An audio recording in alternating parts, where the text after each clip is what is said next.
Before diving into this incredible story, consider subscribing to the channel and hitting the bell. Every story here has something to say, and you won't want to miss a single one. Stepdaughter wants to eliminate her stepmother for the inheritance, but she has a surprise in store for her. The wind blew gently across the peaceful Vermont hills, caressing the flamboyant maples with its autumnal fingers. The glowing red and golden leaves waltzed through the estate's paths, clinging to the branches for a moment longer before resigning themselves to the inevitable fall. The old Sullivan Manor stood proudly amidst this melancholic nature, its dark green shutters flapping gently in the gusts. Every stone on the facade told a story, every window seemed to hold unspoken secrets.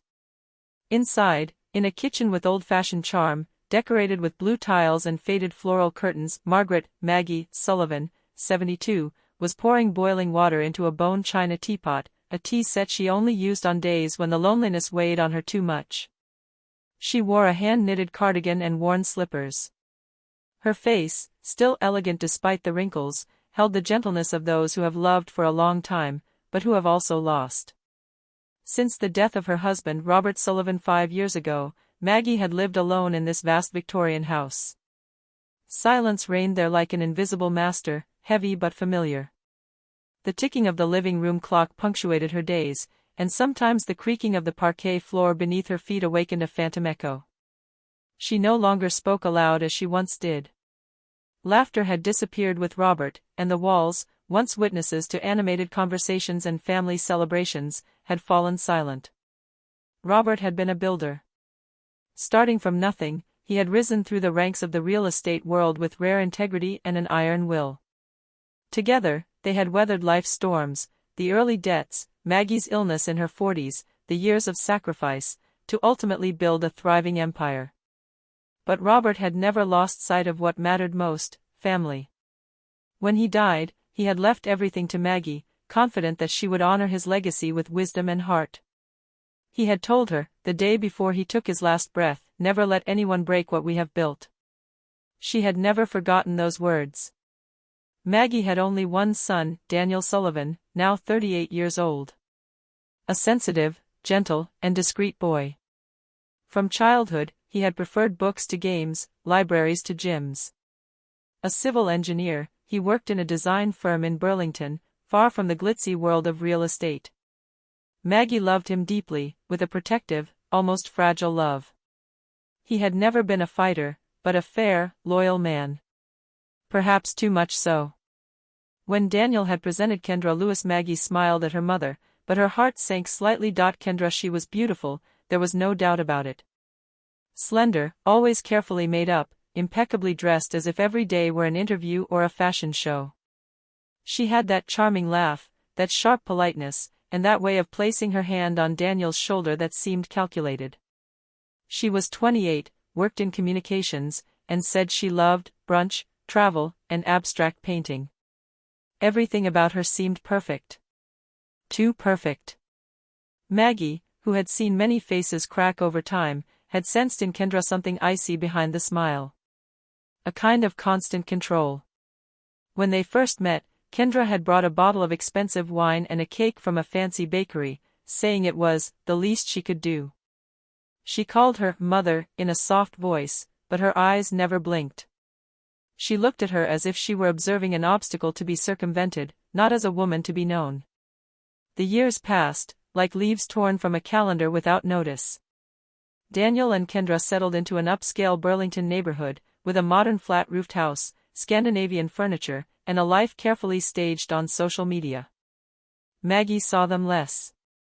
Visits became less frequent, more formal, like social obligations rather than impulses of the heart. Kendra was gradually taking control of household decisions. She insisted that Daniel come more weekends with her, always mentioning a planned outing, an important dinner, a professional commitment. She said she wanted to preserve their balance as a couple, but Maggie understood. It was a disguised exile. She watched her son walk away, unable to say no, unable to see what was going on.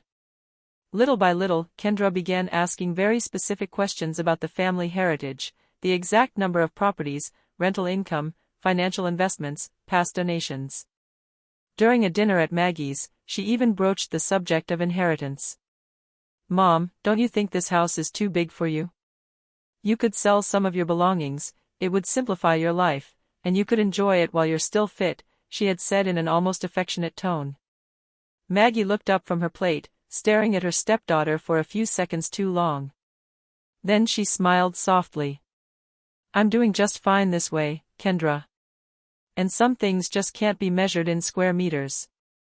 She remained polite, calm, beautiful, flexible. It was her way of defending what she'd built, without creating direct conflict.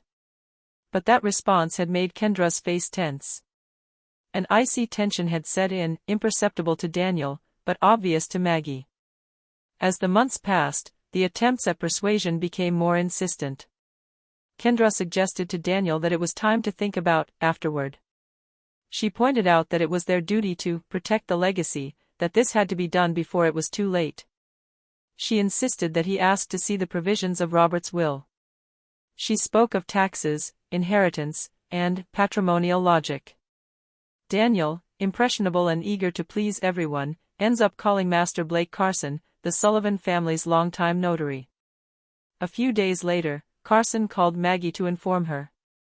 His voice was calm, but it didn't mask a certain embarrassment. He explained that Daniel had asked to see the terms of his father's will and had mentioned the idea of re-evaluating the estate strategy with his wife. It was a shock for Maggie.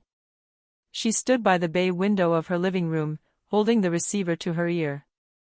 Outside, the garden was peaceful, bathed in golden autumn light. But inside, a chill had crept into his stomach. Not a panic fear, but a dull certainty, we were starting to organize behind his back. She immediately made an appointment with Carson, determined to do things calmly but methodically. When she entered his office, she was dressed in black, as always, but today there was something sharper about her demeanor. She stood straight, her voice calm, her gaze piercing. She explained to Carson that she didn't want drama or scandal, but that she felt that someone was trying to accelerate the inheritance, to take advantage of its progressive weakening, or to provoke it. She asked that a strict protection clause in his will, any person who, directly or indirectly, is found responsible for an act aimed at compromising his health or his life, would see immediately his share cancelled. Carson, a methodical lawyer, was at first surprised by the seriousness of the request. But when he met Maggie's eyes, filled with bitter clarity, an instinct for survival, he understood. He nodded and promised that this clause would be drafted with all necessary legal rigor. Everything was done with the utmost secrecy. The document was sealed, the copies stored in a safe place. Only Maggie and Carson knew the exact terms. That evening, when she got home, Maggie allowed herself a glass of red wine. She sat in Robert's old armchair, facing the unlit fireplace, and whispered to herself, "Let them just try." A few weeks later, as winter began to brush the Vermont hills with a white blanket, Maggie fell seriously ill. It was sudden. One night, she woke up with severe nausea, unusual tremors, and a stabbing dizziness that made her fall when she got up. She called 911 in the middle of the night, alone, gasping for breath, lying on her living room rug. The paramedics found her nearly unconscious and rushed her to Middlebury Hospital. The tests revealed a rare form of chronic arsenic poisoning, insidious, diffuse.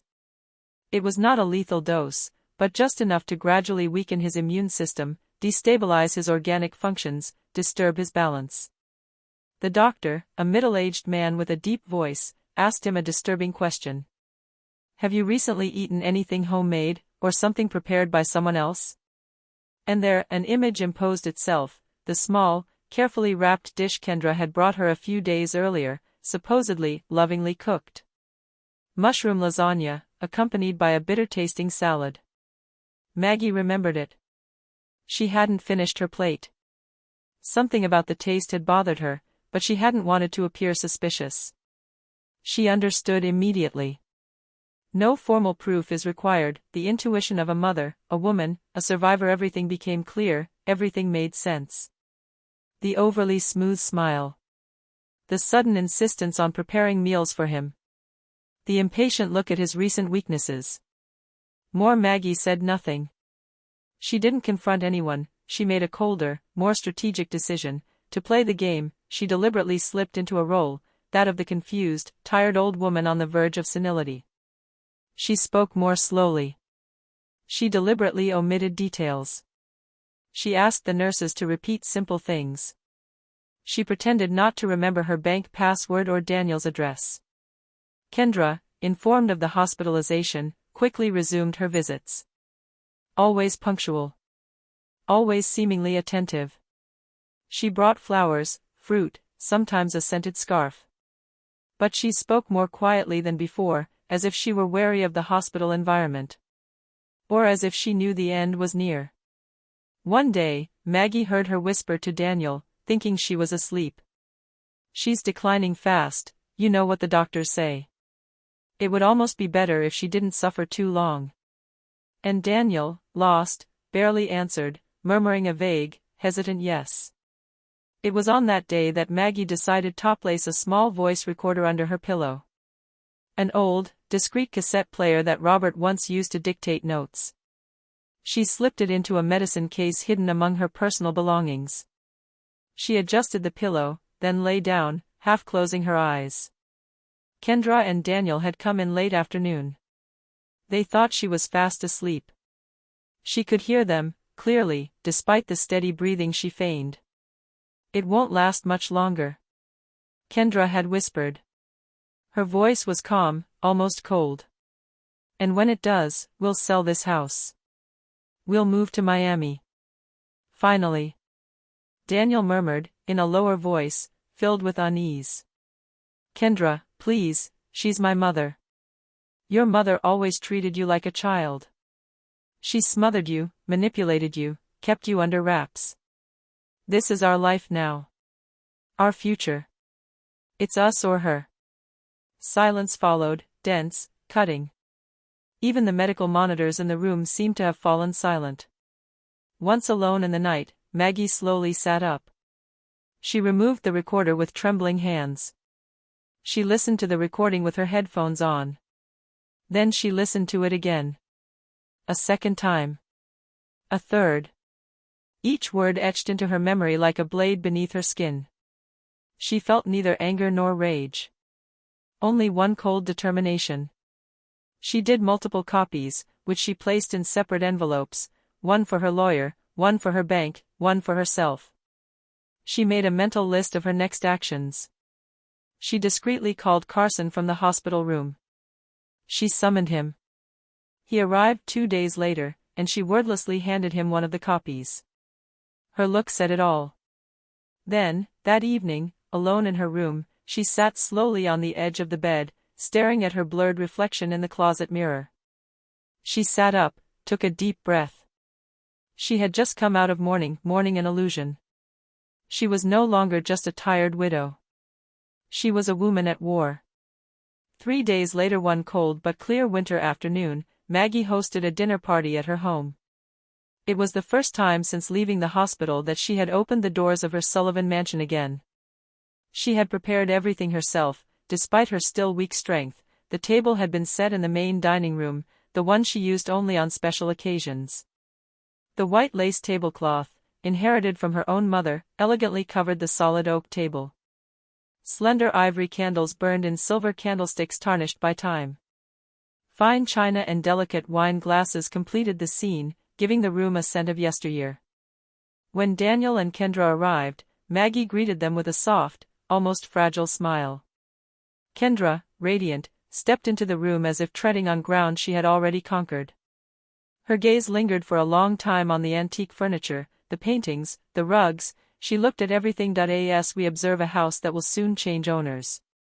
That tablecloth is really superb, Maggie. You should think about selling it with the lot. Antiques are all the rage right now. Her voice was light, almost affectionate, but Maggie heard the weight of impatience behind each syllable. "I'm glad you like it," she replied simply. The meal took place in a strange atmosphere, tense beneath the surface. Maggie spoke little, contenting herself with smiling gently, responding in monosyllables, and above all leaving Kendra occupying space, ask questions, slip in his disguised allusions. "Have you thought about selling the Camden house too? That land is worth a fortune today." Then, between two bites, Kendra dared. You know, if you want, we can help you sort through your things, to lighten the load before you leave. Maggie slowly put down her fork, looked up at her, and said calmly. That's exactly what I wanted to talk to you about. Daniel raised his head. Kendra froze slightly, but remained smiling. Maggie announced in a calm voice that she had made the decision to move into a nursing home in North Carolina, a discreet but highly regarded establishment where she could receive the care appropriate to her age. She added that she didn't want to be a burden, nor force them to take care of her, nor slow down their life as a couple. She explained that she needed rest, and that she preferred to leave in peace rather than die alone in an empty house. Then, in a symbolic but meaningful gesture, she took a old key, tied to a faded blue ribbon. She handed it to Daniel. This house is yours now. Start dreaming about it. A long silence fell. Daniel took it, hesitant, confused. He looked at her, his eyes shining with emotion, without daring to speak. Kendra, she beamed. She barely held back a sigh of relief. Her smile widened to the point of being almost indecent. She had made it, finally. This house, this furniture, this estate, everything now seemed within reach. Maggie, inwardly, remained calm. She observed their reaction with surgical precision. It wasn't abandonment. It was the final act of a carefully prepared production. The next morning, at dawn, Maggie summoned 3 people into her personal office: Blake Carson, his trusted lawyer, Inspector Lewis Donnelly, a criminal brigade officer specializing in family matters, and a justice of the peace, Maitre Ruth Holbrook, longtime friend of the late Robert. In solemn silence, she opened a black binder and took out a thick file, carefully classified, the medical reports, the toxicological analyses, of the handwritten notes retracing his symptoms day after day, and above all, a USB stick containing several recordings including the one captured from his hospital bed. She handed it all to Carson, who listened to the audio clip with an increasingly serious expression. When Kendra's voice echoed in the room, "It won't last much longer. And when it does, we'll sell this house," the silence became icy. Inspector Donnelly nodded slowly. "Mrs. Sullivan, with your permission, we will open an investigation. But everything must remain discreet so as not to alert your daughter-in-law." Maggie nodded. There was no anger, no tears, only relentless determination. 3 days later, a Saturday afternoon, Kendra was arrested at a Burlington mall, as she was leaving a beauty salon. She was wearing a camel coat, oversized sunglasses, and holding an expensive bag. The arrest was clean, quick, but visible. Several passers-by recognized the Sullivan's daughter-in-law. An officer read her rights, while she stammered that it was a mistake. But the evidence was there. The recording. The tests. The doctor's statements. She was charged with attempted premeditated poisoning, and placed in pre-trial detention in a local penitentiary establishment. The news quickly made headlines in regional newspapers. The news sites headlined, "The Sullivan Affair, Daughter-in-Law Poisons Matriarch for Inheritance." Local news stations descended on the mansion's gates. Neighbors, colleagues, and Kendra's friends were interviewed. The scandal erupted like wildfire. As for Daniel, he was summoned by the courts as a witness. Investigators acknowledged that he had not actively participated in the attempt, but his silence and passivity were deemed morally damning. Faced with the evidence, he collapsed. He locked himself in his house for several days, not answering his phone. His colleagues said he had been temporarily suspended. Friends said he no longer slept, that he kept repeating, "I didn't see it coming. It was my mother." Maggie, however, said nothing. She remained in the manor, sitting by the window, gazing into the bare branches of the trees. She didn't shed a single tear. She simply had kept his promise, never let anyone break what Robert and she had built. A few weeks later, the Sullivan mansion was quieter than ever. Snow had blanketed the lawn in an immaculate blanket, and only a few footprints led to the gate. That morning, a small group found themselves in the Blake Carson's cozy office, located in a quiet alley in Old Burlington. The atmosphere was understated. The walls, covered with dark wood bookcases, gave off a subdued warmth despite the biting winter outside. A period lamp illuminated the large oval table in the center of the room. Maggie was already there, sitting in a large upholstered armchair, dignified, upright, and silent, dressed in black as always, her hands crossed over a leather pouch. Despite the months of tension, her face seemed serene, almost peaceful. There was something about her that resolutely intact, a quiet strength born not of pride, but of resilience. Around her, some close friends, Daniel, his only son, weakened, his features drawn, his gaze shifty, Master Ruth Holbrook, Justice of the Peace and friend, a representative of the Women's Bridge Foundation, and 2 assistant notaries. Kendra's absence, of course, hung over the room like a malevolent ghost. Carson, in his 3-piece suit, opened a thick file and declared, in a neutral but solemn voice. In accordance with the wishes of Mrs. Margaret Sullivan, we will proceed to read the final provisions of her will. Silence fell. Daniel swallowed hard. Maggie remained impassive. Carson Lutt. The will, secretly amended several months earlier, had been drawn up with surgical precision. It detailed the assets of the Sullivan Empire, several properties in Vermont and Maine, investments in land companies, bank accounts, and a collection of antique jewelry of considerable value. Then Carson stated the first significant provision.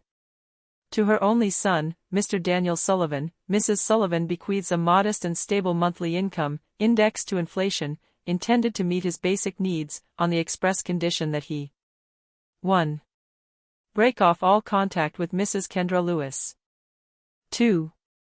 Follow, for a minimum period of 1 year, a approved therapeutic support in family psychotherapy. Daniel lowered his eyes. He said nothing. An emotion fluttered across his features for a few seconds. It was shame. Guilt. Perhaps also a remnant of love. Carson continued, without pause. To Mrs. Kendra Lewis, Mrs. Sullivan's former daughter-in-law, no property, objects, or sums of money will be transferred. The family jewels that she coveted on several occasions, including the blue sapphire necklace, the 1947 wedding brooch, and the emerald ring, have been entrusted to the Women's Bridge Foundation as exhibits to promote the memory of women who have survived domestic or family violence. A heavy silence followed these words. But the most significant moment came next. Carson raised his voice slightly and said the words Maggie was waiting for. The remainder of the inheritance, including the properties, financial funds, shares of the Sullivan Empire, as well as the contents of the Heritage Library, will be transferred in full to a private foundation created by Mrs. Sullivan during her lifetime, the Foundation Robert and Margaret Sullivan for Elder Women's Justice. He paused. This foundation's mission will be to provide housing, legal aid, and psychological support to elderly women who have been abandoned, mistreated, or threatened by those around them. Murmurs of admiration rose from the back of the room. The foundation representative had tears in her eyes. Maggie, however, wasn't smiling, she was simply upright. Resolute. As if every word of that will was a brick laid to repair what betrayal had tried to destroy. When all was said, Maggie stood up.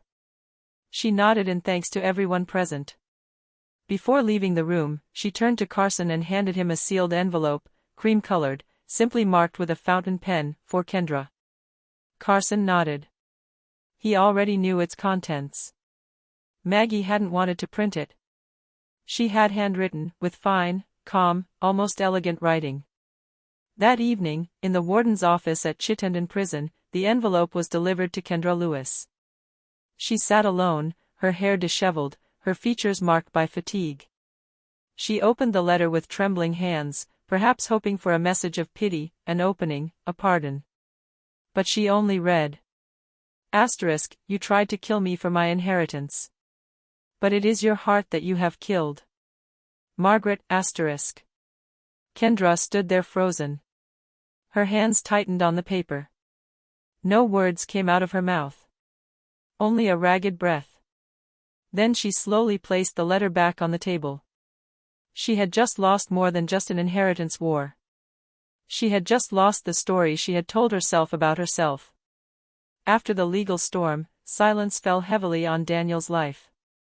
He lived alone for many months, in the same house that he had inherited in usufruct, but which now seemed to him empty, cold, for in the walls, once witnesses to childhood memories and shared moments, now echoed with an unbearable emptiness. He went through his days automatically, simple gestures becoming heavy, nights haunted by regrets he had never been able to name. Little by little, friends became scarce. Calls became timid, visits non-existent. Daniel locked himself away in a prison of emotional isolation, consumed by the shame of having turned a blind eye, by the pain of having betrayed his mother through inaction.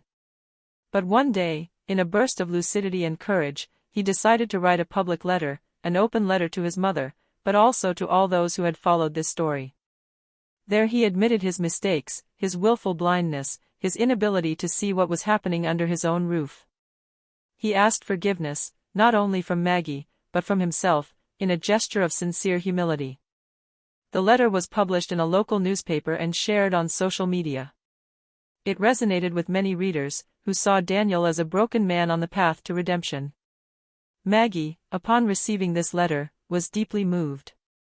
She knew that maternal love was an indestructible force, even in the worst trials. Yet, she responded to Daniel firmly in a clear and calm handwritten letter. She wrote to him that she still loved him, that he was still her son, and that nothing would change this unbreakable bond. But first, he had to rebuild himself, learn to respect himself, and understand that mutual respect was the key to any healthy relationship. She explained to him that true forgiveness could only come from deep inner work. As for Kendra, she served a sentence of 12 years old in prison, a long period which gradually allowed her to understand, behind bars, the extent of her actions and the seriousness of her choices. It was a difficult path, made of solitude and confrontations with herself, a slow drift away from the illusions of the past. And Maggie? She spent her last years in a role she had carefully constructed, sitting on the board of directors of the Robert and Margaret Sullivan Foundation for Elder Women's Justice. She was surrounded by strong women, survivors with broken but rebuilding stories, passionate volunteers, and poignant stories of resilience. Every day, she saw hope reborn in the eyes of those she helped. Every story, every smile, every thank you gave her the strength to continue. She found in this mission a form of peace that no revenge could have offered. For she had learned, the hard way, that sometimes the greatest revenge, the true victory, is to survive with dignity. In her final moments, surrounded by loyal friends and peaceful memories, Maggie still smiled. A woman who had weathered storms, faced betrayal, and who, in the end, had known reinventing one's heritage in an act of universal love.